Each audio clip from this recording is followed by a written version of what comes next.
Peter.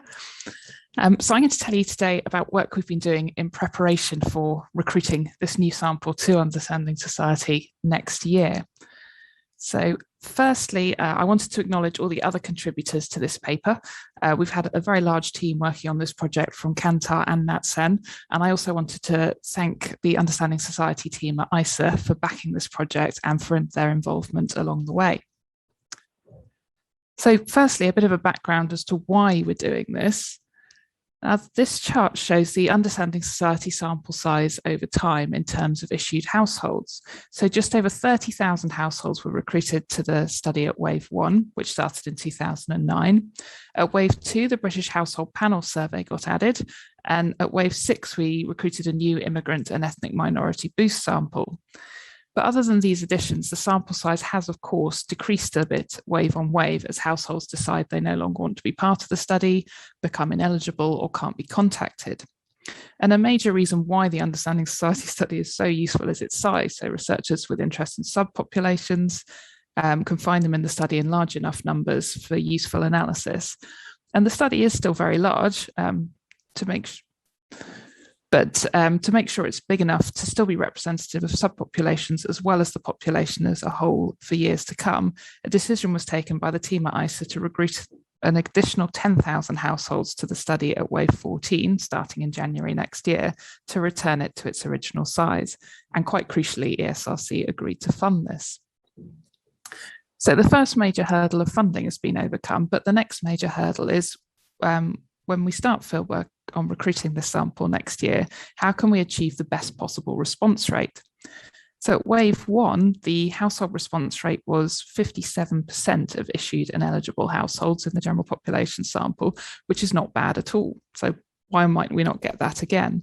Well, two reasons. Firstly, it's 13 years later, and across the research industry, we've seen response rates dropping in general. So the graph here shows the response rates of 8 continuous or repeated national sample face-to-face surveys in the UK with a social research focus from 2011 to 2017. It's very small, so I'm not expecting you to be able to read it, but you can see that the overall trend is for those lines to decrease over that time. Then there's a much more specific reason that we've recruited new samples to the innovation panel of Understanding Society in recent years, which is the nearest equivalent experience we have to go on. And these have achieved quite low response rates, lower than might be explained by this general decline in response over time. So Kantar, NatSen and ISA were all in agreement that we needed to do something to set ourselves up for getting good response rates on the new sample when we start fieldwork next year. And as Understanding Society has been a mixed mode study for a number of years now, the intention is to recruit some of those households by web. So half of addresses will be initially invited to take part online before being issued to an interviewer. The other half will be issued directly to face-to-face interviewers. So this isn't the first time a mixed mode approach has been tried. The refreshment sample at IP11 used a web-first element, but this was pretty small, so it's hard to draw conclusions from, although very few households did respond online, only 3%. In the table, it looks like the overall response rate was lower for the web-first group, but this difference isn't statistically significant. But again, plenty of room to improve on how this went to IP11, so we needed to focus on improving web response rates as well as overall response rates. We've therefore been using this year to undertake a programme of work designed to get a much better understanding of why those recent recruitment exercises for new sample on the innovation panel didn't go so well and what we can do differently to do better. So we've used the well-established DEEP project structure, which has 4 stages. Firstly, define the issue to be addressed, how to maximise response rates achieved for the Wave 14 boost sample, as well as the opportunities for addressing it, such as participant communications, interviewer training, factors affecting respondent burden. Secondly, the explore stage aims to generate a better understanding of what specifically could drive response and to create a participant journey map, which was used as a framework for targeting and designing exploratory research for specific points in that journey. There were then 3 work streams. So we did a large evidence review, qualitative research with interviewers and fieldwork managers, and a review of participant materials. And I'll talk through each of those a bit more shortly. The execute phase then built on the knowledge gathered during that explore phase to design interventions aimed to decrease dropout at each point in the participant journey map. And we also did some qualitative user testing of redesigned participant materials. Then the final prove phase is a field trial where we're experimentally testing interventions to see what impact they have. So we'd like to have done a large-scale mixed mode trial that used both web and face-to-face interviewing, so we could test interventions around all aspects of fieldwork. However, a combination of budget, time, and COVID meant that the face-to-face part of the field trial wasn't possible. So we're just doing a large web trial, which is what in field at the moment. But those define, explore, and execute phases were all focused on both face-to-face and web fieldwork. So we still have plenty of learnings and intervention ideas around interviewer fieldwork to put into place on wave 14. So we had a separate participant journey map for web first and face-to-face first approaches. I'm showing the web first one here to illustrate. It's a pretty simple tool, but it's helpful for thinking about all the points in the process where we have a chance to influence, positively or negatively, whether a household will take part in the study. And for each point in the journey, we've also detailed what we're aiming to achieve. So when the participant receives their letter, we want them to open it, read it, understand and positively engage with it, and decide to take part and understand how to access the web survey. We then want them to remember to access the survey, find a device with internet access, and correctly input the web address and password. We want them to find a quiet place to complete the survey, provide information about everyone in their household, and encourage other household members to complete. And once they've taken part the first time, we want them to read and engage with updates about the study and let us know if they move. So having thought through all this detail for both web and face-to-face approaches, we started the evidence review phase to look for what existing evidence there was about how to achieve these aims. And we focused the evidence review on a number of different areas that we thought were most relevant to recruiting a refreshment sample for understanding society using a mixed mode approach. So response maximisation strategies for refreshment samples on earlier waves of understanding society and other major longitudinal studies and the outcomes of these. Previous understanding society working papers exploring issues related to response and attrition, such as qualitative research amongst sample members.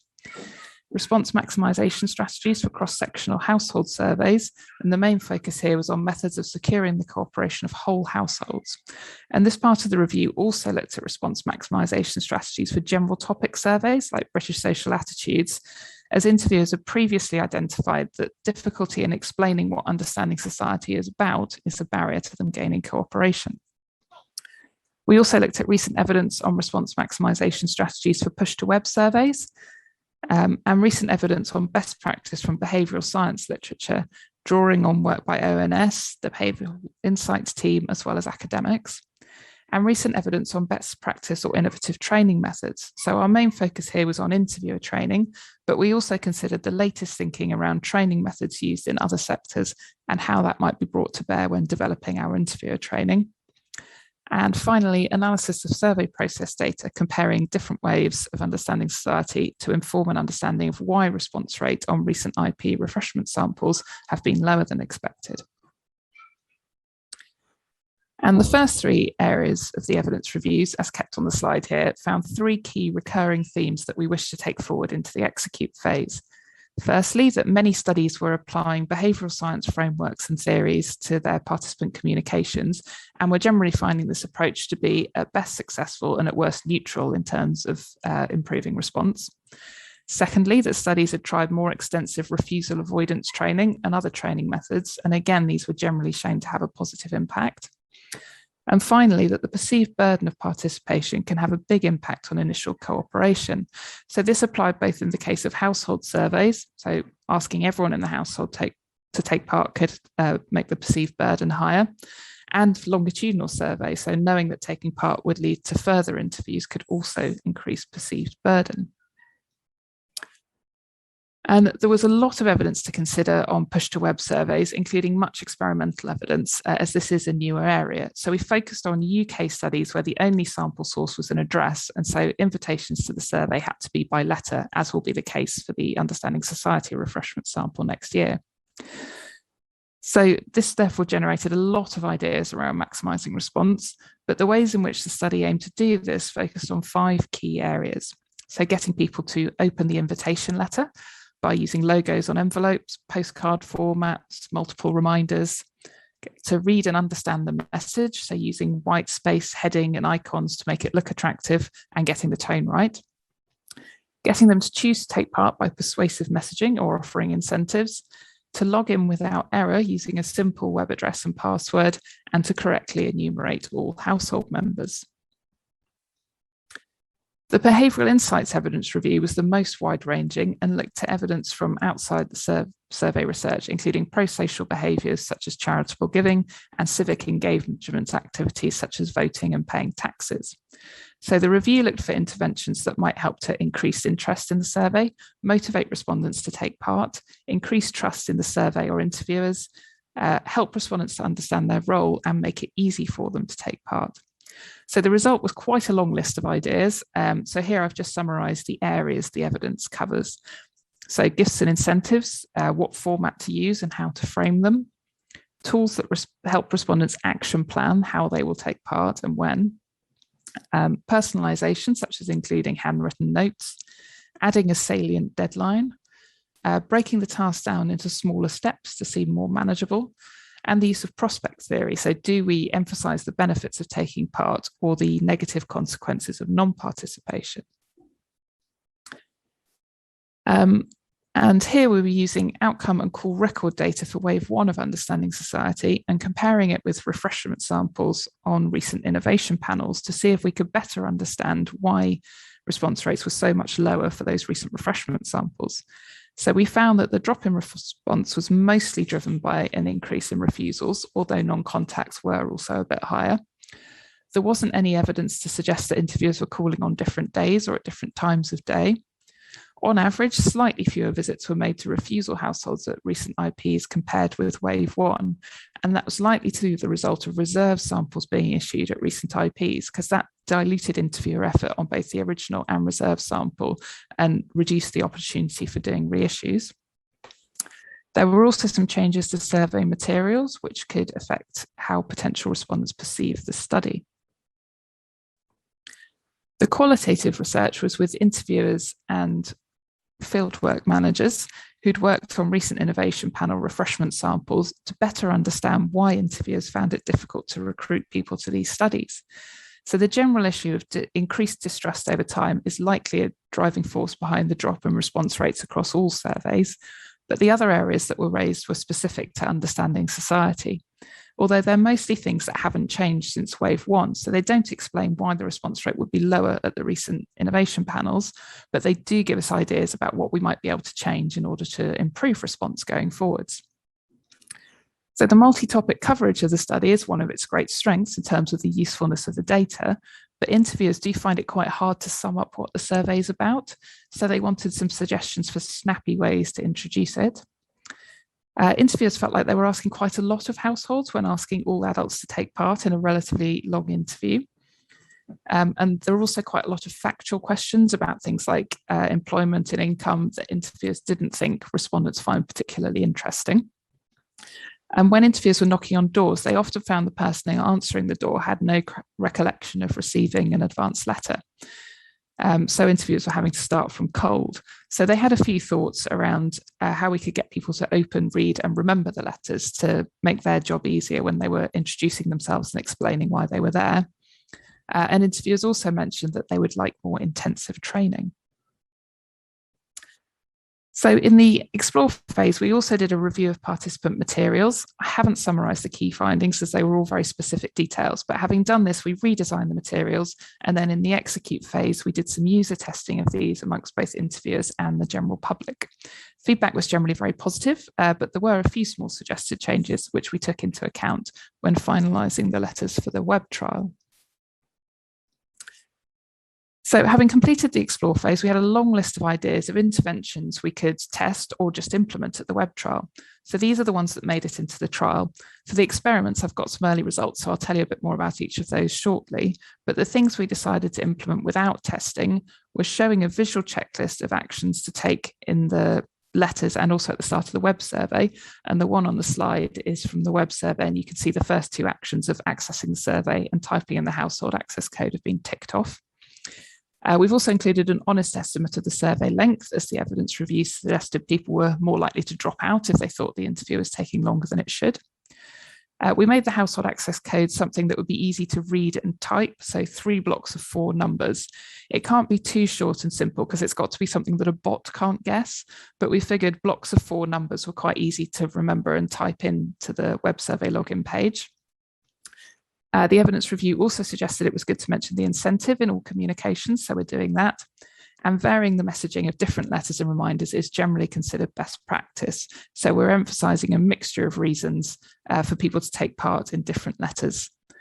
Finally, we're making it clear in both the letters and the online questionnaire that they can stop the interview at any point and pick it up again later to help encourage people who might struggle to set aside the time to complete everything in one go. So on to some results from the web trial. So bear in mind, these are early results. Fieldwork lasts for 4.5 weeks, and these are from 3 weeks in. However, they should provide an indication of whether there are any notable differences in response between the different experimental conditions. So we're testing the use of pre-notification letters. So the first group get a pre-notification and 4 letters in total. The second group get a pre-notification and 5 letters in total. And the third group don't get a pre-notification and get 4 letters in total. And you can see the response rate we're looking at here is the proportion of issued households that are productive. So that means at least 1 adult interview has been completed. And it looks like the pre-notification letter is having an impact. We'll see at the end of fieldwork whether that's more or less helpful than the extra reminder. Some evidence suggested that using logos could make people more likely to open the letters. So the first step in getting them to take part online. So we're testing using both the ISA and University of Essex logo versus just the University of Essex logo versus no logo at all. And the same envelopes are being used on all mailings. So someone in the 2 logos group gets them on all their letters. Doesn't look like these are having much of an impact at the moment though. For 2 groups, we're including post-it notes in the invite letter, and there's 2 ideas behind this. One is to add bulk to the letter to make it a bit more intriguing and make people open it because they're wondering what's in there. And secondly, by providing an albeit rather small gift, we're hoping people might feel some reciprocity and help us by completing the survey. We're also aiming to see if including a message might add an additional benefit in terms of reminding people to take part. I really thought this one might work, at least by adding bulk to the letter to get people's interest, but the post-it notes do not seem to be having an impact so far. We're also testing whether to tell people up front that it's a longitudinal study. So for half the sample, we're telling them that so they know what they're signing up to. And for the other half, we only tell them at the end of their interview, as that potentially could put some people off, but it doesn't seem to be having any impact so far. We're trying an early bird incentive. So we use this on the main Understanding Society study, an extra incentive on top of what respondents would normally get for completing online before households are issued to interviewers. And it's proved very effective on the main study at getting households to complete online.